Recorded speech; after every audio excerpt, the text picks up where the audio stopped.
En el sureste de México y parte de Centroamérica, los pueblos hablantes de las lenguas mayas iniciaron su desarrollo cultural aproximadamente 2000 años antes de nuestra era.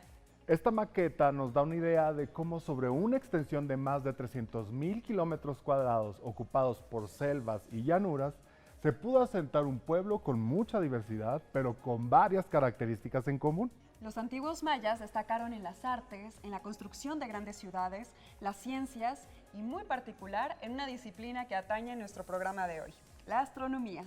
Desde el Museo Nacional de Antropología les damos la bienvenida. Hablaremos de los antiguos mayas, del tiempo, de los astros, de su calendario y hasta de una misteriosa máscara de jade. Esto es Jóvenes en TV.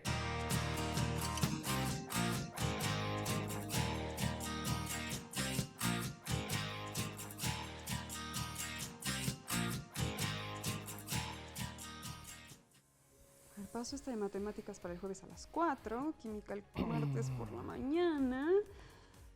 ¡Ay, sigue sin cuadrar! Hola, ¿todo bien por aquí? Sí, es un día hermoso. Perfecto para ser vencida por una simple hoja de papel. No me digas, te descalificaron de las competencias nacionales de piedra, papel o tijera y te vas a perder las olimpiadas, ¿no? No, lo que pasa es que por más intentos que hago por organizar mi horario de clases en línea y las tareas, no me sale. Simplemente es imposible acomodar todo lo que tengo que hacer dentro de ese calendario. A ver, a lo mejor lo que tienes que hacer es organizar bien tu tiempo de una forma diferente y crear tu propio calendario. Ojalá se pudiera. Ya se me acabé la goma de mi lápiz favorito. Mira, aunque es tarea muy compleja, es posible crear un calendario especial, como bien lo demostraron los antiguos mayas. La civilización maya surge hace más de 4000 años en Mesoamérica, una amplia región cultural y geográfica, más específicamente en la sección que comprende el sureste de lo que hoy es México, Guatemala, Belice, Honduras y El Salvador, donde floreció por 3500 años divididos en 3 períodos, el preclásico, el clásico y el postclásico, que llega hasta la conquista. Durante ese larguísimo período, los mayas destacaron entre las civilizaciones de su época por lo avanzado de su cultura, generando importantes desarrollos en varias áreas. Su organización política era una excepción en ese entonces, pues no estaba centralizada, sino que el poder se distribuía en estados y cacicazgos. Su sistema de escritura, basado en glifos, es considerado el más avanzado de toda la América precolombina. Esto quiere decir antes de la llegada de Cristóbal Colón. Lo que conocemos como idioma maya no era uno solo, sino que se componía de un conjunto de lenguas propias de cada región. Pero seguramente lo más famoso de la cultura maya en la actualidad es su calendario, por mucho el más sofisticado y preciso de Mesoamérica, como veremos más adelante. Esta maravilla del mundo antiguo es el producto de la combinación de sus avanzados conocimientos astronómicos y matemáticos. Y hablando de matemáticas, es otro campo en el que hicieron contribuciones tan trascendentales como el concepto de cero. Los mayas utilizaban un sistema de numeración vigesimal, es decir, de base 20. Pero vayamos con nuestra primera invitada que nos lo explicará muy bien. Uno de los calendarios más precisos de su época, un sistema numérico propio y piezas artísticas y rituales como esta, se dice rápido, pero son logros monumentales para su época. Elemental, compañero, es una auténtica maravilla. Me gustaría conocer todos los detalles de cómo funciona el calendario maya para inspirarme en el diseño del mío. Conozco a alguien que nos pueda ayudar a resolver todas nuestras dudas. ¿Vamos? El día de hoy tenemos como invitada a Elena de Oteiza. Ella es matemática, maestra en ciencias y profesora de la Facultad de Ciencias de la UNAM. ¿Qué tal, Elena? Buenas tardes.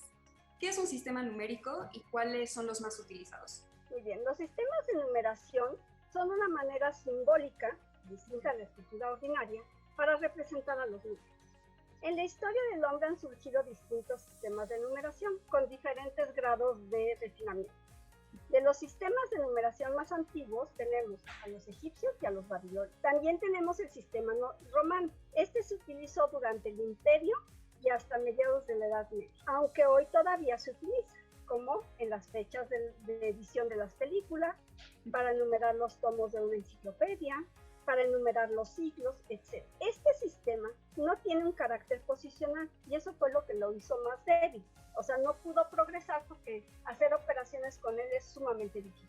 Otro sistema de numeración es el duodecimal, cuya base es 12. Este número está relacionado con el número de falanges de los dedos de la mano, sin contar el dedo pulgar. El sistema inglés está basado en este sistema. Un pie son 12 yardas, una libra son 12 onzas. En México es común comprar las naranjas y las flores por docenas o por gruesas. Una docena tiene 12 flores y una gruesa tiene 12 docenas. El sistema que utilizamos nosotros es el sistema de numeración indoarábico. Es un sistema posicional de base 10 y además tiene la ventaja de tener un símbolo distinto para cada uno de los números menores que 10. Leonardo de Pisa, mejor conocido como Fibonacci, introdujo en Europa alrededor de 1202 el sistema decimal indoarábigo y de los numerales arábicos. ¿Y podrías platicarnos cómo es y cómo se utiliza el sistema vigesimal? El sistema vigesimal es un sistema posicional que utiliza al 20 como base. Los mayas utilizaron este sistema. ¿Y en la cultura maya, cómo se representan los números cuando el sistema es vigesimal? En lo que hoy es México y Guatemala se desarrolló el sistema de numeración maya. Los mayas representaban el 1 con un punto y el 5 con una raya horizontal. Combinando estos dos símbolos, representaban los números del 1 al 19. Por ejemplo, el 2 son 2 puntos, el 3 son 3 puntos, el 6 es una raya y un punto, el 15 son 3 rayas y el 19 son 3 rayas y 4 puntos. Además representaban al 0 con un caracol. A partir del 20 se usa el sistema posicional en base 20.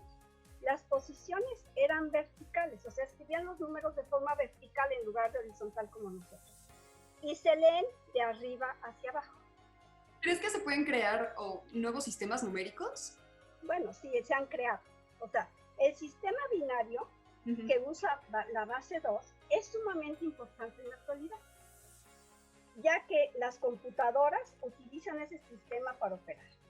Las razones por las que las computadoras trabajan así es porque su memoria consiste en una colección de puntos que pueden imantarse o desimantarse.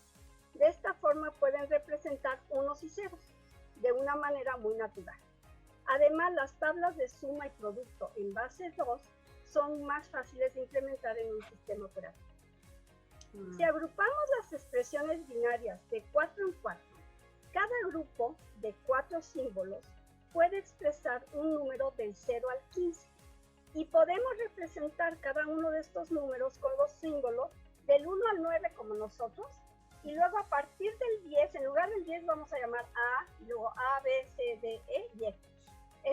La F es hasta el 15, que representan los símbolos en realidad de la base 16, llamada hexadecimal. Para los humanos es más fácil de leer un número escrito en sistema hexadecimal que en binario. Por esa razón se usa ampliamente en la computación. Entonces, y podemos tener como base 2, base 3, 4, 5, etc. ¿Sí? Ok. ¿Y cómo crees que se relacionan las matemáticas con el arte? En la pintura, durante el Renacimiento, Leonardo da Vinci y Durero utilizaron la geometría para inventar la perspectiva. A partir de ese momento, la representación de edificios y en general de construcciones fue mucho más realista. Los artistas árabes, al no poder representar figuras humanas en sus pinturas, diseñaron patrones geométricos hermosísimos, como los que se encuentran en la Alhambra en Granada. En la actualidad, hay muchos pintores y escultores que utilizan fuertemente la geometría para la creación de sus pinturas y esculturas.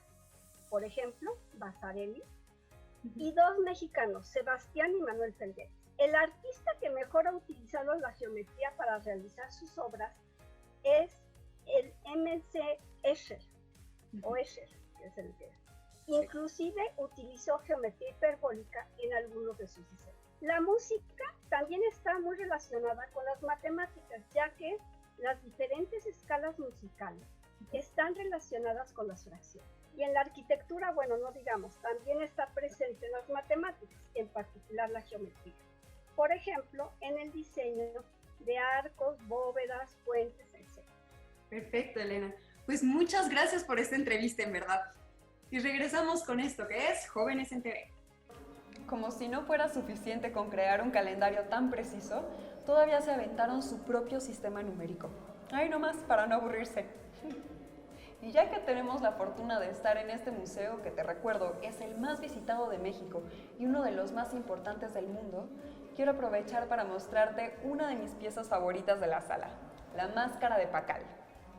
Aunque todos los objetos artísticos y piezas que se encuentran en este museo son invaluables, hay muchos que dicen que esta es una de las 5 piezas más valiosas del recinto. La máscara fue encontrada en 1952 en la tumba de uno de los más grandes gobernantes de Palenque, Kinich Hanab Pakal. La pieza está compuesta por más de 340 piezas de jade y 2 discos de obsidiana que forman los ojos. El día de hoy tenemos como invitado al doctor Eric Velázquez García, que es investigador del Instituto de Investigaciones Estéticas de la UNAM. Hola doctor, buenas tardes. ¿Cómo es que funciona el calendario maya? En realidad es una maquinaria intrincada de diferentes ciclos, y más un calendario que es lineal, que no es cíclico. El sistema lineal se llama cuenta larga, es un periodo de cuenta de días enteros. Es una cuenta ininterrumpida que va desde la profundidad remota millones de años hacia el pasado y no tiene tampoco fin hacia el futuro, aunque sí tiene una fecha de referencia, que es el año 3114 antes de Cristo, para nosotros es el momento en el que, según las creencias mayas, inició la reorganización del mundo, o sea, la creación del mundo que habitamos.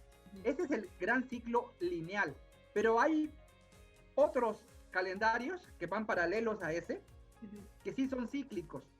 Uno de ellos es el ciclo o calendario de 260 días, llamado Tzolk'in, que sirve para adivinar el destino. Otro es el calendario solar de 365 días. Otro es el ciclo de los 9 días, quizás son 9 noches, quizás tal vez es un ciclo de 9 noches consecutivas, un calendario para medir las fechas nocturnas. Hay otro ciclo semejante a nuestra semana, porque es de 7 días.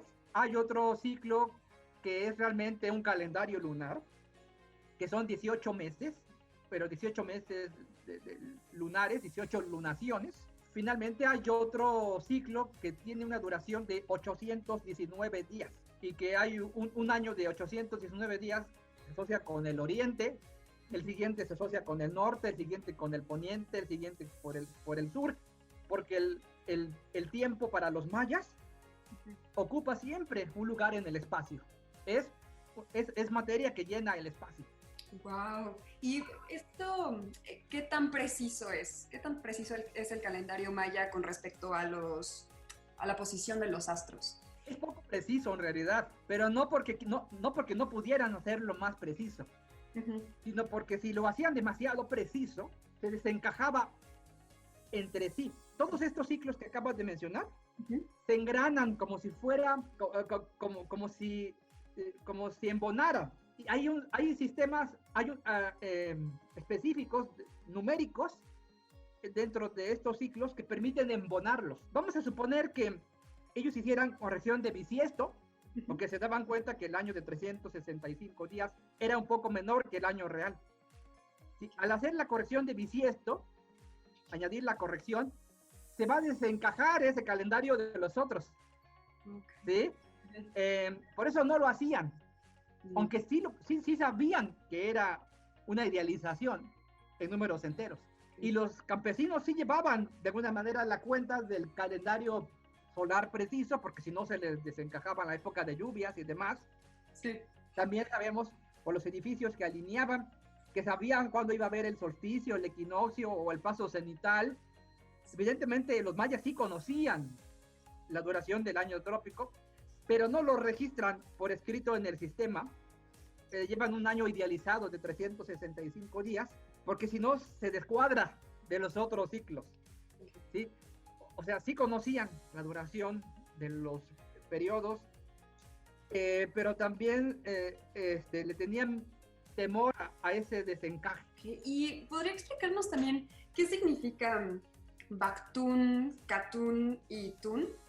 En realidad son periodos en los que se divide la cuenta larga.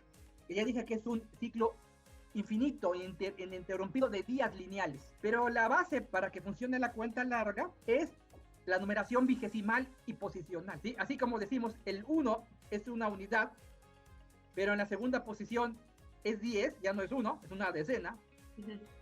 Y en la tercera posición es 100, ya es una centena, un centenar. Así también, en la primera posición tenemos la posición de los días. La segunda posición es la de las veintenas o winales. Winal significa veintena. La tercera posición es la del tun o años de 360 días. Es un ciclo también idealizado. Luego la siguiente posición, la cuarta, es el de los catunes o periodos de 20 años. La siguiente posición es la de los bactunes, que es un periodo de 392 años, casi 400 años.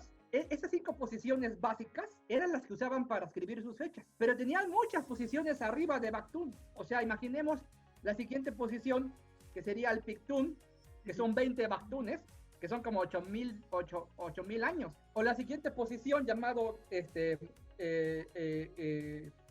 Kalaptun, que son 20 por 8,000.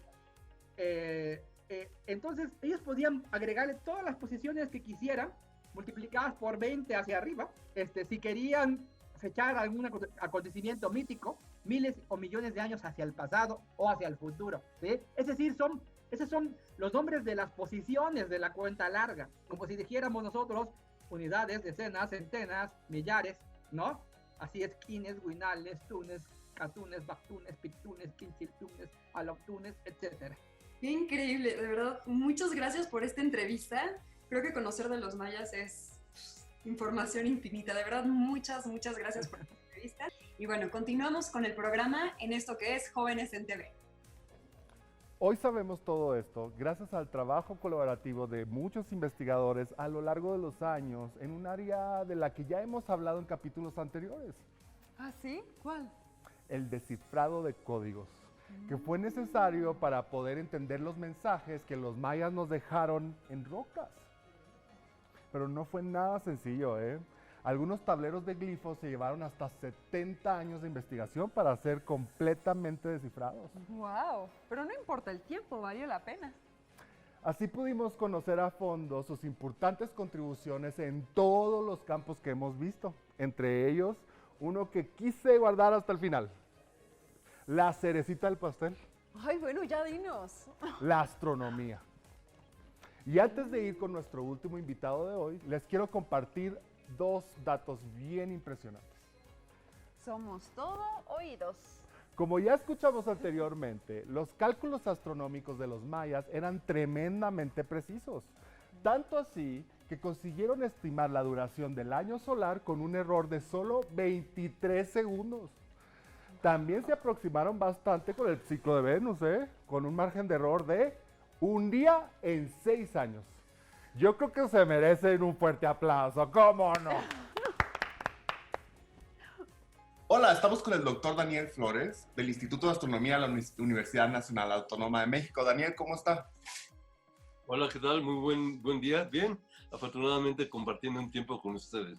Así es, y vamos a entrar de lleno a la entrevista. Doctor, los mayas, ¿cómo hacían sus observaciones astronómicas? ¿Ellos utilizaban telescopios? Bueno, es una pregunta importante, extraña también. Lo que ocurre es que estamos hablando de principio de nuestra era y todas las observaciones se hacían a simple vista. Evidentemente, dada la pregunta de si utilizaban telescopios, no. O sea, no utilizaban ningún instrumento óptico.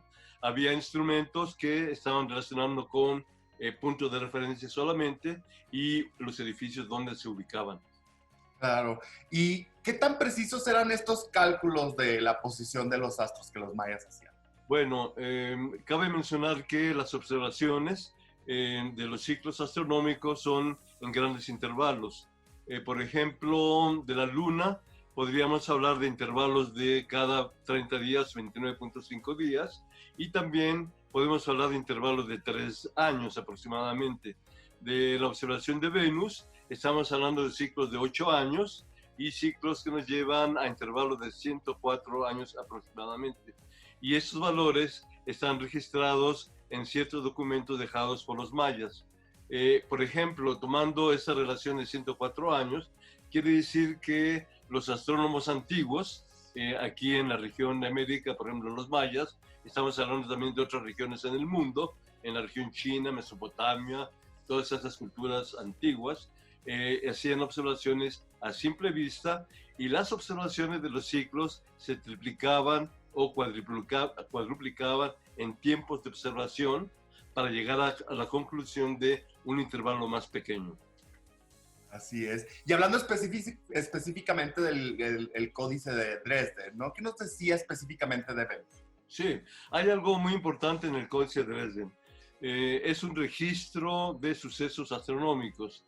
Me recuerdo las 5 páginas llamadas de Venus, porque está referido exactamente los ciclos astronómicos de visibilidad e invisibilidad de Venus a lo largo del año. Entonces, esto nos lleva a pensar en su ciclo sinódico de 590 y tantos días y que nos ha permitido identificar la sabiduría maya que permitió registrar estas observaciones durante muchos años en el Códice Dresden. Entonces, en suma, particularmente referido al ciclo de Venus, está el ciclo de aparición de Venus, que son del orden de más de 250 días, el ciclo de visibilidad por la mañana o por la tarde, que son más o menos del mismo intervalo, y algo importante, que es los ciclos en que no se podía observar Venus, porque estaba en las conjunciones. Eso quiere decir el acercamiento del punto de vista desde la Tierra, cómo se va acercando Venus al disco aparente del Sol. Cuando está del otro lado de su órbita con respecto a nosotros, dura del orden de 90 días, por poner un número, tiene unas variaciones del orden de 10 días aproximadamente, y un intervalo pequeño de 8 días, que es precisamente cuando Venus está cerca de la Tierra en su órbita, y entonces este periodo de observación, de desaparición, es un número pequeño con respecto a los otros intervalos grandes. Doctor, aparte de Venus, ¿los mayas tenían conocimientos acerca de otros planetas? Sí, en efecto. Cabe aclarar que las observaciones se hacían a simple vista. Por lo tanto, podían seguir los planetas que eran observados también a simple vista. Por lo tanto, podemos decir que los objetos que observaron en el pasado los mayas fue la Luna, el Sol, Venus y desde luego sería Mercurio, Marte y Júpiter. Saturno hay ciertas evidencias, pero aún no está totalmente comprobado. En cuanto a los otros 2 planetas, definitivamente no fueron seguidos por los mayas porque no fueron observados a simple vista. Ahora, si hablamos ahorita que estamos hablando de los mayas y de su calendario, del calendario maya, hablando del calendario maya, ¿no? Del calendario maya. ¿El calendario maya está vinculado a su arquitectura? Sí, hay que pensar en lo siguiente. Inicialmente se elegía algún lugar, o sea, un grupo de astrónomos, de sabios, iban recorriendo diferentes regiones pues en este caso del continente americano, en este caso también de México, y llegaban a un sitio que les era propicio para observar.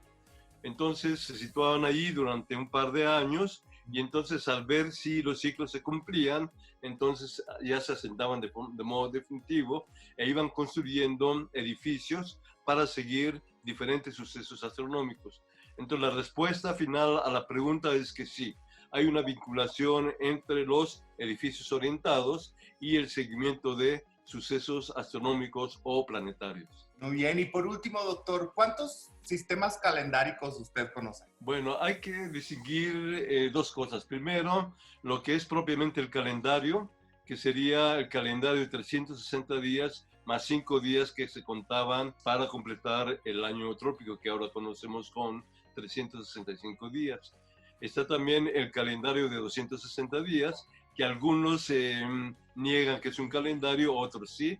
Yo particularmente pienso que también es otro tipo de calendario para seguir los ciclos de Venus relacionados con los ciclos de la Luna. Existen otras cuentas, como es el número de 819, el otro es de 64, y que están rigiendo un cierto seguimiento de fenómenos que no son aún entendidos.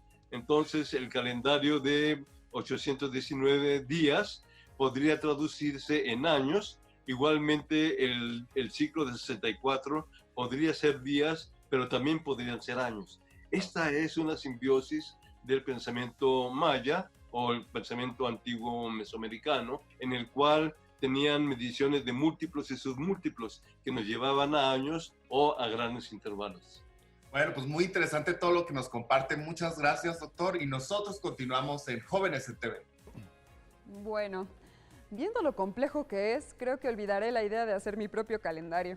Además, mira, logré acomodar mis clases. Ay, toma, te lo ganaste con goma extra, ¿eh? Gracias. Y antes de despedirnos, les vamos a preguntar, ¿cuántos sistemas calendáricos conocen? Pero esto no termina hasta que termina. A continuación, a moverse. Después, saberes digitales con tecnologías asistidas. O sea, que te asisten, que te ayudan, pues para algo. Y ahora sí, nos despedimos. Hasta el próximo Elemental. ¡Adiós!